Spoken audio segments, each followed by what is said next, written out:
नमस्कार। आध्यात्मिक संसार में आपका स्वागत है।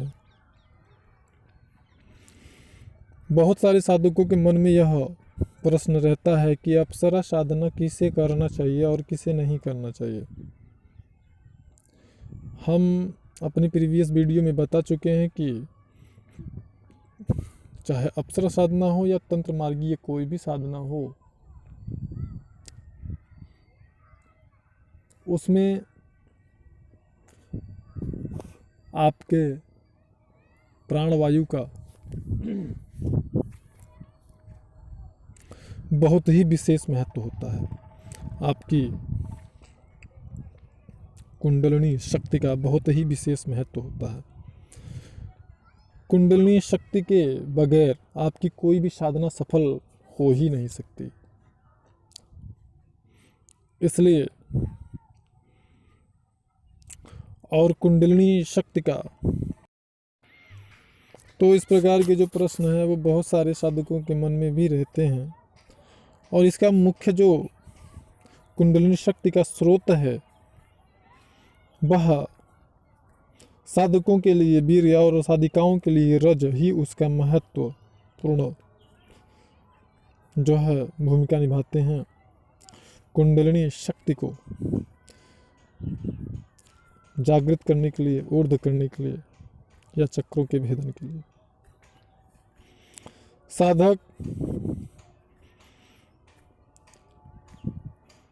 साधकों को ये समझना होगा कि ये वीर्य या रज जो होता है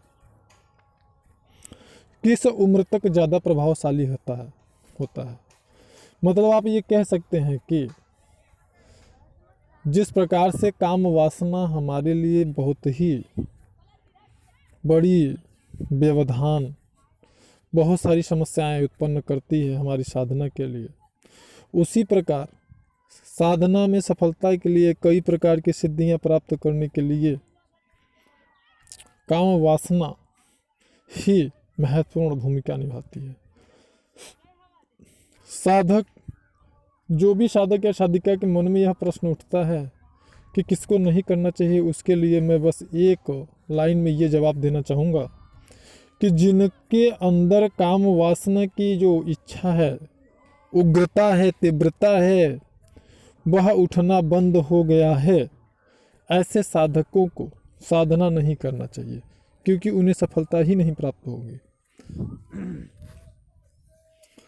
जैसे अगर उनका जो एज है वह 50 के ऊपर हो गया है तो उन्हें यह साधना नहीं करनी चाहिए, या कोई भी तंत्र मार्गीय साधना नहीं करनी चाहिए अगर वो सिद्धि प्राप्त करना चाहते हैं तो। बाकी वैदिक विधि से जो पूजा पाठ होते हैं वो तो सभी कर सकते हैं, मरते दम तक कर सकते हैं, लेकिन सिद्धता प्राप्त कर ले यानी जो सकाम भाव की तंत्र मार्गीय साधनाएं हैं उन साधनाओं को न करें। निष्काम भाव की जो साधनाएं हैं उनको वो कर सकते हैं।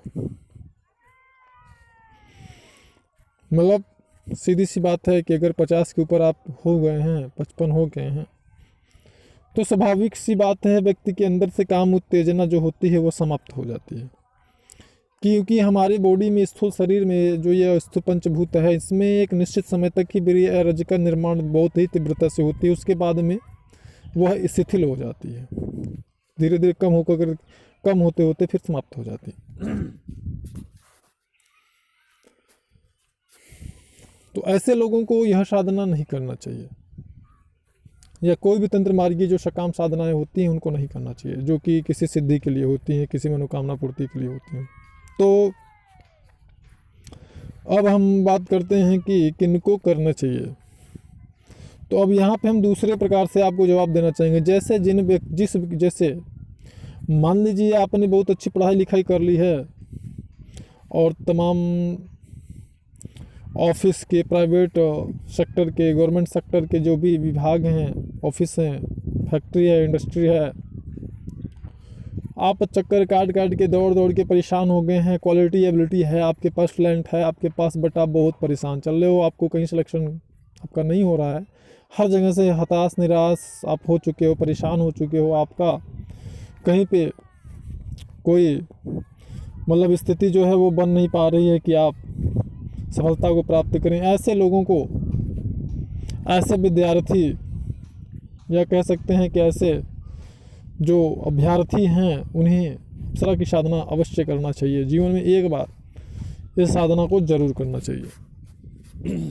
फिर ऐसे नवयुवक जिनकी शादी नहीं हो रही है, ज़्यादा एज हो गई है, किन्हीं न किन्हीं कारणों से शादियां कट जा रही हैं, किन्हीं न किन्हीं कारणों से शादियां कटती जा रही हैं, बिगड़ती जा रही हैं, नहीं हो रही है। उस स्थिति में ज़्यादा उम्र हो गई, 30 की, 35 की, 40 की उम्र हो गई, शादी नहीं हो रही है, ऐसे साधकों को भी एक बार ज़िंदगी में अप्सरा की साधना जरूर करना चाहिए और वो निश्चित रूप से उन्हें सफलता प्राप्त होगी और लाभ प्राप्त होगा। अब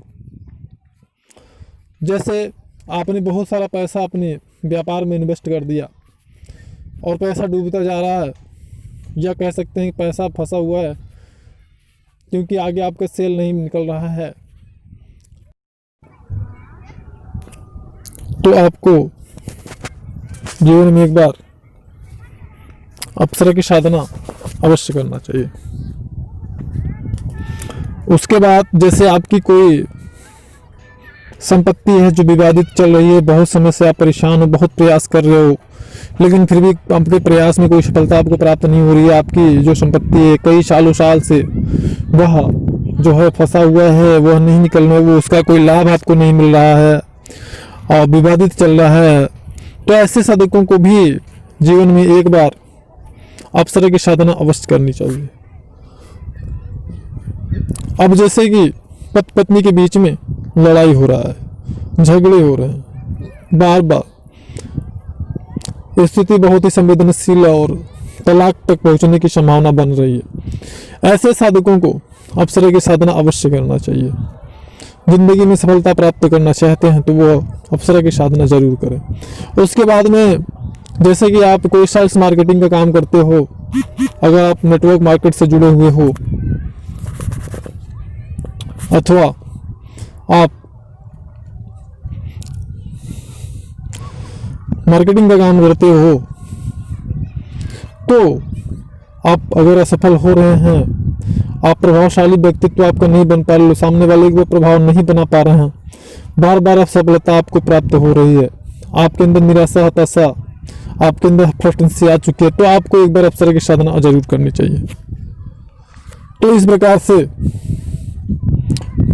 अगर कोई व्यक्ति बहुत समय से किसी बीमारी से लंबे समय से परेशान है, उसका कोई इलाज, बहुत सारे इलाज कर रहा है लेकिन कोई मतलब नहीं निकल रहा, या तो पैदाइशी कोई बीमारी है जैसे हकलाने की बीमारी है वगैरह, तो इस प्रकार की अगर समस्याएं हैं तो ऐसे व्यक्तियों को जीवन में एक बार अप्सरा की साधना जरूर करनी चाहिए।